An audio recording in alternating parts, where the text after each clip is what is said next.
to retrieve something very important, her school modules. Okay lang na, nasira to. Basta yung gamit niya, hindi. I go have my Vicks. Saan? Baby Vicks. O sige, kuha ka ng Vicks. You forgot the Vicks. In their community, destruction can be seen everywhere. But Jeline is unfazed. Many students like her treat these pieces of paper as their single most valuable possession.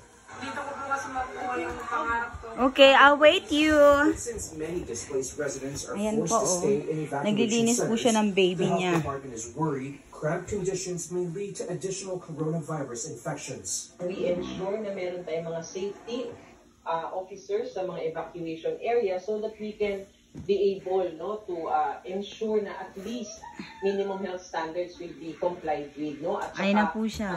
Muwas po siya ng Vicks at baby oil. Ano yan, anak? Na agad para hindi na makapanghawa pa. In the middle of the pandemic and the consecutive typhoons that hit Luzon, it's the children and the elderly who are most affected. Camp managers in congested evacuation centers say they have options in place for affected residents, such as transferring them to other centers. But because the whole of Marikina City was affected by Typhoon Ulysses, they would rather stay put in facilities close Where are you to their going? homes. Rafael Bosano, ABS-CBN News.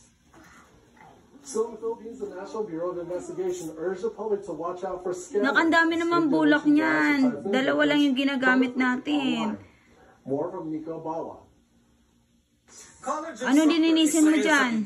Wanted to help typhoon victims and Baby also ko. Facebook that he will send cell phone load to those Oh, baby who need to be puwet? rescued. Okay. He noticed, however, that he was receiving similar pleas for help from supposed Nagput-put ba victims. siya, madami? Emoticons Why? almost the same. Exactly the same. Chinek ko yung ilan sa mga nanonood ko. Meron pa halatang kakagawa ng I date my kamay. few days Huh? ago. And I date Israel is saddened that there are Okay. those who take advantage of the situation, especially since he too was affected by the floods. Nakalungkot kasi kung na-direkta sana dun sa mas nangangailangan, baka mas nakatulong. Dahan-dahan lang kasi, The NBI anak. Cybercrime Division is advising donors to call or double-check recipients of aid before sending any Kapun. form of assistance. Punasan mo na lang In-expect mamaya. natin naman Ang yung ano, mga ayan. yung mga online scammers na naman. Ayan, papunas mo yan sa pot ng baby mamaya. That's Mimi.